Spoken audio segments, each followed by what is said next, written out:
So for step 6, attaching the drive gear, we're actually going to do a lot more than just that, because there's your drive gear that we built in the last step, and then you've got the cover, which I've cut off the parts tree, so there we go.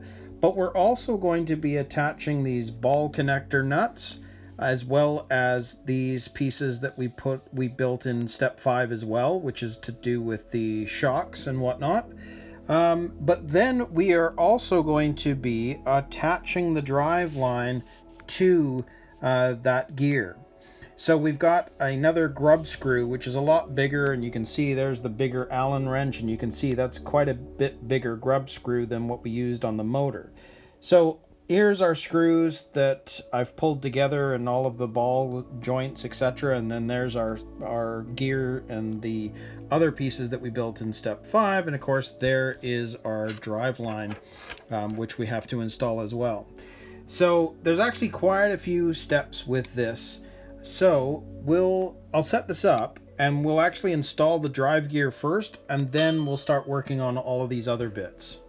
So before I show you how that drive gear is installed, I want to show you what it should look like when it's finished. You'll notice that the flat end is facing up. As you'll see is when you're putting the gear in, because we've put the motor on and everything else, the gears aren't going to move, which means that if you don't set this gear to the point where it's flat facing up, you will not be able to move the gear. Meaning that if you don't do this, you're going to have to undo the screws, take it off, adjust it so that it is, and then screw it back down. So before I show you the next step, just know this is what it's supposed to look like. When I installed it before, I didn't see that, and there's nothing in the instructions that show you that this absolutely has to be sitting like that. So just know that as we move into showing you how to put that in. So first off, let's put this one in, and you can see that the way that is done, we need this part of the gear to be facing forward, and then this is going to be facing out, which obviously is going to be for the prop shaft. So we're going to put this in place right like, oops, that's come out.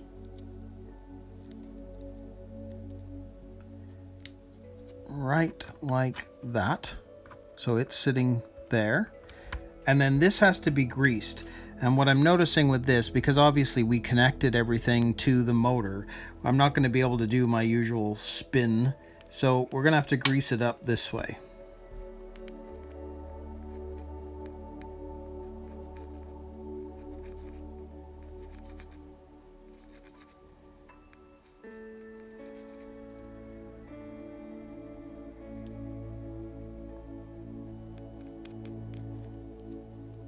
Get enough on there.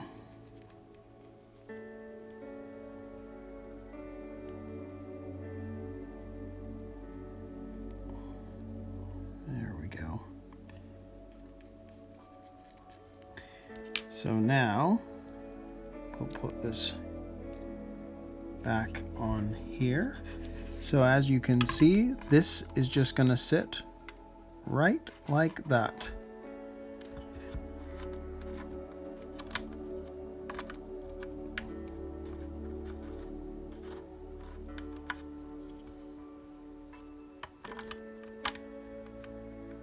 There we go. So there we go. That's where it's sitting.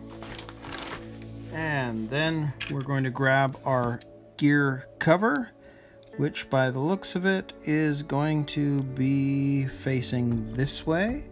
So that is going to sit right like that. And we're going to grab these BC3 screws and we will screw them down.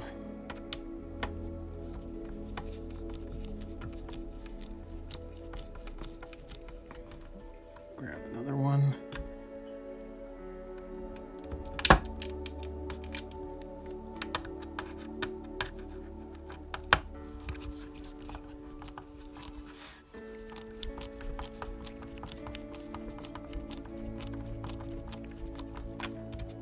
And I'm just going to go back and forth. Again, I don't like tightening down something all the way on one side, just in case something's binding somewhere. But no, that's good. So there we go. There is our drive gear attached. And then of course we've got our drive line there. So that's great. We've got that in place. So we'll move on to the next bit. So now let's put these ball connector nuts on, because these are going to be used for the suspension arms. So you can see here that there's one here, which I'll grab this one here. We need to bring a screw up from underneath. So you can see on this one, we've got a screw right there that's going to come from underneath and up onto the top, which means this has to be attached. So I will spin that on.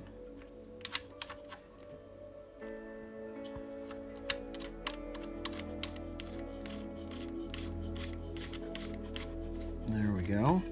And we'll use our box wrench to tighten it up.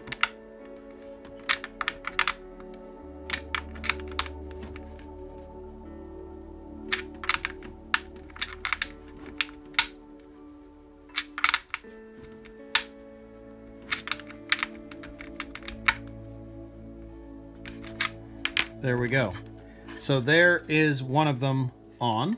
So same thing for the other side. So I'll grab this screw. We're going to put that screw right down there. I'm just going to hold it with a finger on the other side. Grab the other ball connector.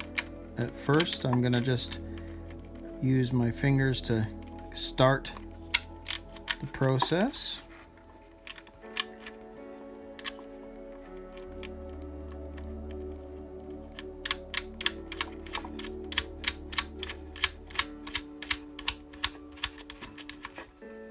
And then we'll tighten it up.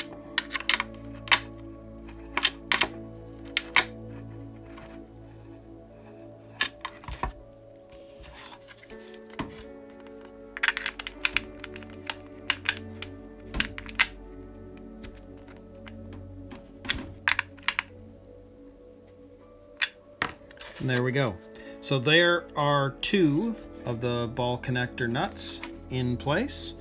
So now we can go back to what we were working on before. So you can see with this one, this needs to have the I guess the rounded plastic piece facing out. So this has to sit right there. So we're going to take the smaller screw is going to go into the that plastic piece that we saw. So that's going to go into the bigger hole right there.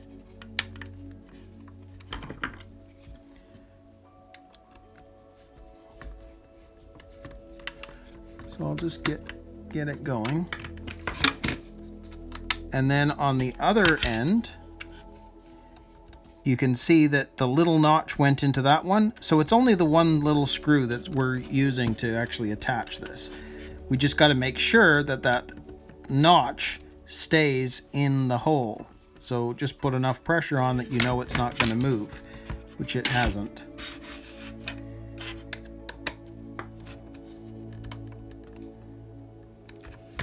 There we go. So now that's on. So we're going to do the other side. So again, we've got the little notch that's right there. It needs to go into the hole on that other side. Grab a screw, put it through the bigger hole on this side. As you can see, it's going to go into there, and hold it firm, and we'll screw it in.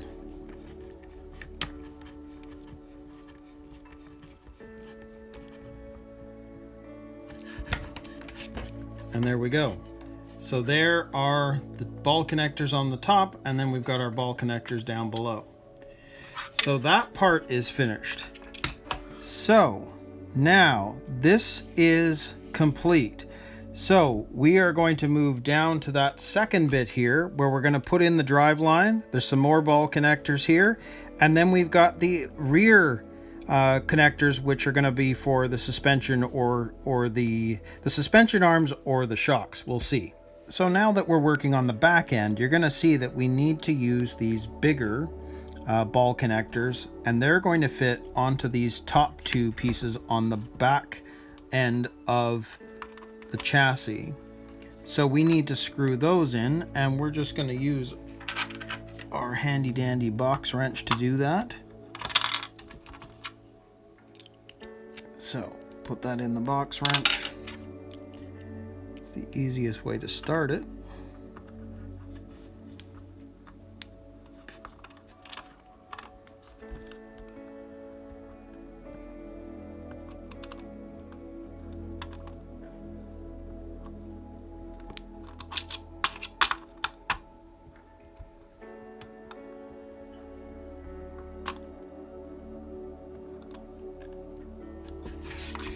Try this way.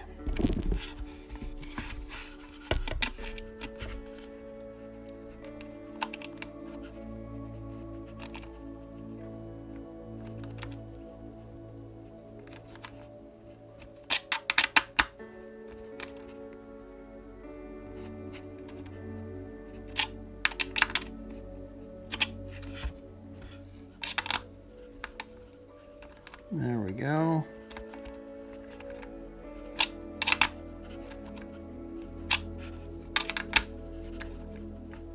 Going to screw that all the way down.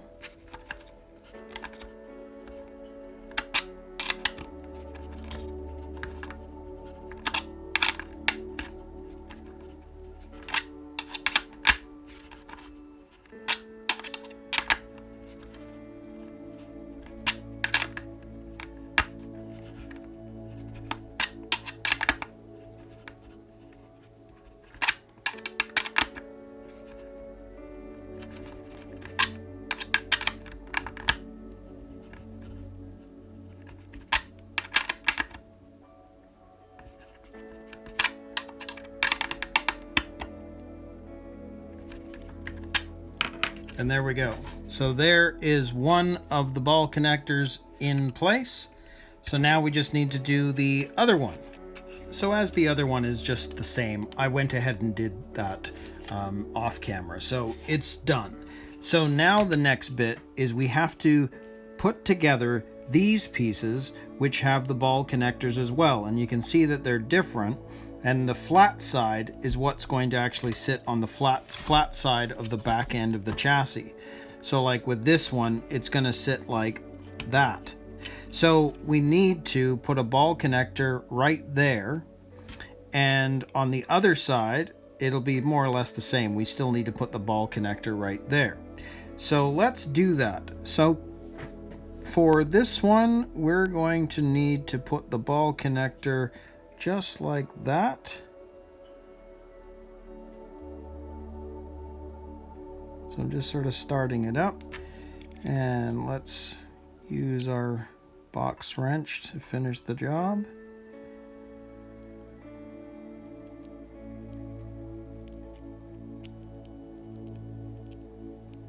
And remember, this is still, those black pieces are coming off of the soft parts tree. So you're not going to want to over tighten this because you'll end up stripping it. So just get it in as far as you can without over tightening.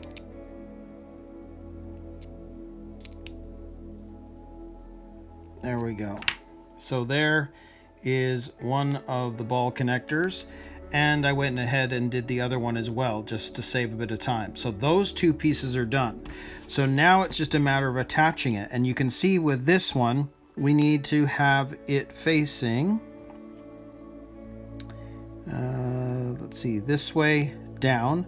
So you can see that that is the flat end. So this has to sit at the back part. So you can see that's going to end up sitting just like that. So that means that we have to grab one of our screws, those BC3s, run it from the top, and screw it down.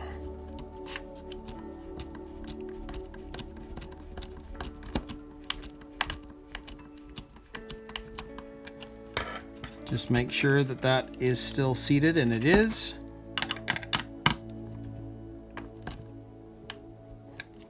Okay, so there we go. That ball connector is in place.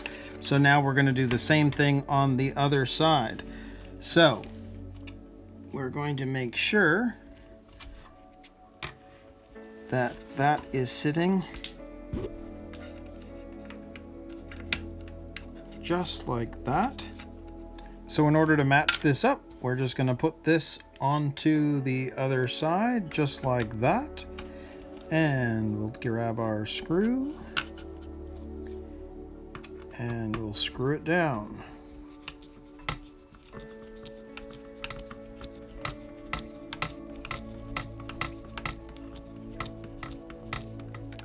And just remember to make sure that the little piece is actually fitting inside, which you can actually see there, the little notch that was on that piece. So because that's in and solid, we will just tighten that up.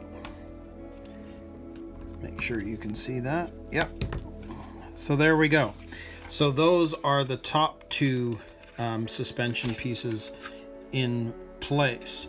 So with that part done, we're going to move on to that next bit here where we're going to install the drive line, and that's going to be done with this much larger grub screw. So you can see, based on the way that is to sit, we're going to need to get the grub screw into here, which we will do. We'll use our bigger Allen wrench, and I'm going to do the same idea as I've done with the other one, where I'm going to get it started.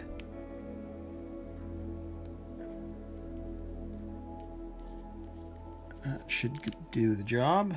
So there we go. There's our grub screw started, and you can see that we need to attach it to our drive gear, and it doesn't actually say how far you want to put it onto there. So I'm basically going to just tie, since we've got this flat, we're gonna sit this on, and I'm gonna say probably there, because I may tweak it when we get to actually installing it into the drive axle at the rear. But by the looks of it, you can see how that's sitting flat on the drive gear, that I'm just going to tighten this down as is.